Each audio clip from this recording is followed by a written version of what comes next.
Help support the show by joining the Patreon or becoming a YouTube member. Also, hit that like button and subscribe if you want more Browns-focused content. So the Browns played their first preseason game today, and I would say overall, in general, this was a good showing by the Cleveland Browns. I think this was positive pretty much on every front. Were there some things you want to see addressed? Were there some things you want to see improved? Obviously, yes. But if you compare the kind of efforts that this team got in the preseason last year versus what they got this year or in this game in the preseason, there is clearly a difference from where this team was at this point in camp last year to now. Now, I think they had a lot of injuries last year, but still the point stands. I think the emphasis on physicality that the Cleveland Browns have had has really showed itself to be a wise choice from the Cleveland Browns. Have the Browns had some injuries? Yes, but none of those injuries seem to be related to the increased physicality at practice. So you haven't had the same injury problem pop up that you had last year when you didn't have a physical practice. So even on the injury front, I think you're coming out ahead. But also when you just look at how prepared these guys were to play, everybody looks significantly more prepared to play for this moment than before. And I think that's a great adjustment by the coaching staff to realize that their past approach had been failing them, and they went with something different, and it seems like something different is definitely working out because this team looked like they were in a much better place, much more prepared. Had some pre-snap issues with the third team, but even the first team, second team, well, not the first team. First team didn't play. The second team didn't seem to have that many pre-snap issues. So overall, I think a solid day from a procedural standpoint. But let's talk about the subject that everybody wants to talk about, Shedeur Sanders. How did Shedeur Sanders look? Does Shedeur Sanders look like he's going to be the guy? Did he take the job already? Now, it's important to note, nobody's going to take the job in one preseason game, right? And that's just how that works, right? You're just not going to take the job because of what you've done in one preseason game. But what I will say for Shedeur Sanders is that what he's done in camp so far, what he's done in OTAs and mini camps, and now what he's done in this preseason game, when he was given the opportunity to take a lot of these snaps, is he's put a great groundwork down for a solid argument for him to be considered as somebody who should play sooner than later, right? That's what you saw all day today. Every single drive Shedeur went out there, no, they did not score, but I thought he had successful drives most of the time, right? They were able to move the ball. I don't believe Shedeur had a single 3 and out while he was out there. And keep in mind, first couple of drives, he was out there. Well, no. They technically went 3 and out that first drive, but that's because Kevin didn't go for it on 4th and 1. So outside of that, the Browns with Shedeur out there did not go 3 and out. There was one drive that started at the 5-yard line. Shedeur was able to flip field position. That's a win. They scored on 3 of the possessions that Shedeur was out there, put up 21 points as an offense while Shedeur was out there. And in general, the offense, going back to what Kevin does, you could just tell these guys have a lot more confidence in it, that they're more attuned for it. This offense looked functional today, even when Tyler Huntley was out there, but especially while Shedeur was out there. Shedeur had some really good throws, and it's hilarious to me, right, that so much of the conversation before this game was this idea that ridiculous people like Stephen A. Smith, who really ought to know better, put out there that Shedeur was so unready for this moment because the Browns didn't prepare him, that putting him out there to start in this preseason game was a setup, right? That was the narrative, that the Browns didn't prepare Shedeur enough to play in this preseason game. Well, I think we all got our answer on that. And I really do think, as much as Shedeur deserves credit, and he deserves the bulk of the credit here, I do think some credit is deserved to this Browns coaching staff and this Browns front office for making sure that when Shedeur gets out there, he always looks ready for what's ahead of him. And again, Shedor's doing a lot of that work there too. It's not just Kevin Stefanski puppet stringing him or anything crazy like that.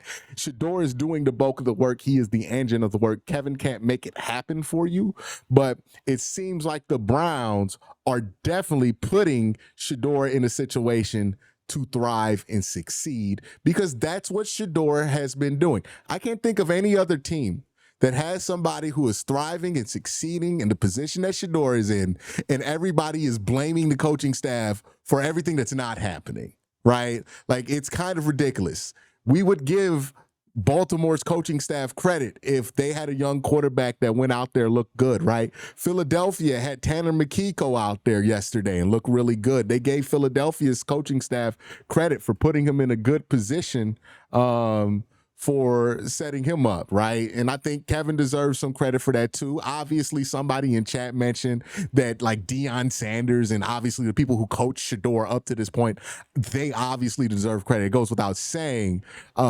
But I think everybody who's been involved in this project since Shedeur has been drafted, right? Kevin, Shedeur, whoever Shedeur's working with as his passing coach, has done a great job getting him ready, and it showed today because he was really prepared. Now, there are a couple of things I do think Shedeur still needs to work on, and he's still clearly working on. And even on those things, he showed some progress in those areas that make me feel confident that he's not just going to be stuck in a bad spot in those situations. So I think he's going to grow as time goes on.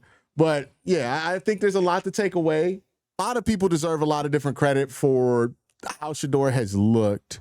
It does feel like the Browns' role in this has been overlooked. I think it's obvious you can't overlook Shedeur's role in this, right?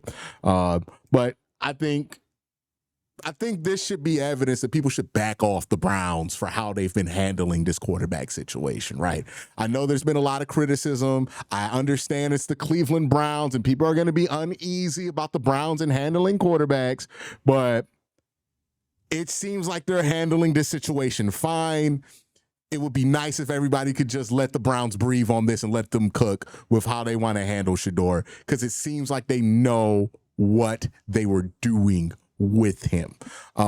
So good stuff there from Shedeur Sanders. Now, what I thought stood out to me that made me especially excited from him, we know that Shedeur has that accuracy, right? That has never been a problem for Shedeur Sanders, is the accuracy that he has. And he demonstrated that. That first touchdown throw that he had in this game, I thought was an absolute dime, right? Like a straight up dime that he threw. The second touchdown was just really good process, working through his progressions, right? And I thought that last drive that he had that led to a rushing touchdown was also really, really strong from him. Had that nice throw to Luke Floria, really good catch by him, who might have popped his hamstring.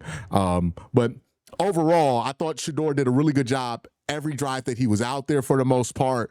Looked like an NFL quarterback, looked like he belonged. And it's important to remember, not only is he going up against the first and second team of the Panthers defense, but also, like, he is a rookie. This is his first NFL action at all. And he looks like a professional already. So that's a really good sign for him, right? And I do think it's a little bit different than DTR. I still want to be patient with this because the potential is clearly there. There are some things he needs to clean up that will get him in trouble in a real NFL game. And I think that there is enough there that if you're the Browns, you really, really, really should be careful about how you put him out there, just because this is something that you can mess up, right? Like, you can mess it up. And there might be something there. You might regret if you mess it up, right? Like Dillon Gabriel, I don't really care what the Browns' plan is for Dillon Gabriel because I don't really think there's much there. So if the Browns just threw him out there and he looks, I'm not really losing sleep over it, right?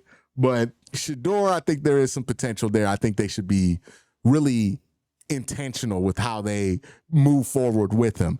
The things I think Shedeur needs to work on are the things that it's very clear that he's already working on, right? Which is the pocket mechanic stuff. There were a couple of times in this game where he did the thing, right? I talked about it in a video before where I don't mind if Shedeur is holding the ball like this and he runs forward.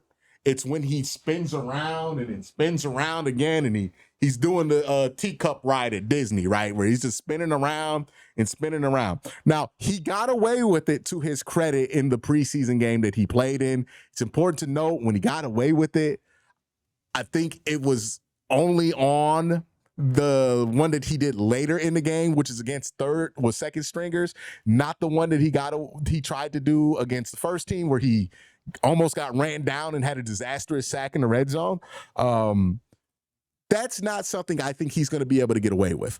He does seem a lot more athletic than I remembered him being at Colorado. I thought he was a high 4'8" guy. It seems like he might be low 4'8", maybe high 4'7". His legs were definitely more of an advantage for him. And I think that's going to be something he can use. Throwing on a run seems like a skill set for him, right? He's pretty mobile. I don't think you take away that stuff. You just want to tell him, hey, don't try to keep the play alive for that long. Like, it's okay to let the play die. We can call up something else on second down. And I think he just needs to get used to that, right? As far as pocket mechanics go, there were a couple of times where I thought he did a real good job of standing in there, taking a blow, and delivering and just dealing from the pocket, right? So I don't think it was all bad there, right? There were a couple of plays that stand out where you're like, yeah, you can't do that in the real game. But for the most part, I thought what you saw was pretty impressive, and it demonstrated that these are things that he's still working on, right? His step-up game, still a bit of a work in progress. You could tell he's not comfortable doing it in full speed yet, but I think he'll get there. And he just needs to, maybe after that first rollout, if you ain't got nothing there, he needs to just shut it down after that, right? He kind of let the play go on for far too long a couple of times and paid for it by getting hit. And I think he can work that stuff out because that's not the best part of his game. I think the best part of Shedor's game is when he is able to get 2 feet firm in the ground and deal, right, as a passer and show off that accuracy. So I think there's something there with Shedeur. Very impressive showing. The question is, will this bring him above the depth chart of Dillon Gabriel? Now, there are 2 answers for this for me, right? If you're asking me, Quincy, what I would do, I never thought that Dillon Gabriel was better than Shedeur Sanders in the first place. So obviously, I would have just put Shedeur above Dillon to begin with, right? But that is not where the Browns are, right? If I'm talking about this from the Browns' perspective, that means you're talking about this from the perspective of a team that selected Dillon Gabriel before Shedeur Sanders. And if you're asking me if this performance in this game will put him above Dillon this week, I would say I don't anticipate the Cleveland Browns to do that. Because I think if you're the Browns, at the very least, you're going to want to give Dillon Gabriel this week to prove that he should still be in his spot. Now, if he can't practice this week, that gets very interesting. If he can't practice for the rest of the camp, that gets very interesting, right? Because ultimately, we don't know how Dillon Gabriel would have looked in this situation. Maybe he would have looked good. Like, maybe he would have looked awful. But if we need something to compare what Dillon looks like to what Shedeur has looked like, because everything that we have seen has made it seem that Shedeur is much more impressive. And this game kind of confirms all of that, right? So I think the coaching staff is going to give Dillon like 1 more week to really jump the line or prove that he has earned his spot in line. If not, then I think they're going to have some real conversations about what the rest of that process looks like. Again, this is where I got to separate my own opinion from where the Browns are, right? Because if I'm just working from my opinion, this is a no-brainer. I'm putting Shedeur in number 2 on the depth chart immediately. But I also wouldn't have drafted Dillon over Shedeur. And I'm not saying that to say that I'm better at talent evaluation than the Cleveland Browns. I'm just saying, hey, this is a team that definitely is not on the same page as I am as far as their view of these 2 quarterbacks. They view Dillon as somebody that they're interested in too. So they're not just going to give up on him because he hurt his hamstring and Shedeur looked good in the preseason game. They're going to give Dillon a chance to get back in this. But if this is a competition between Dillon and Shedeur, Shedor's winning it. I think that's undeniable at this point. But we'll see. We'll see what they do going forward. So that's the Shedeur Dillon part of this. I thought that, this was a pretty good day for Shedeur Sanders and a pretty good day for the Cleveland Browns. So that's that part of it. That's the quarterback part of this.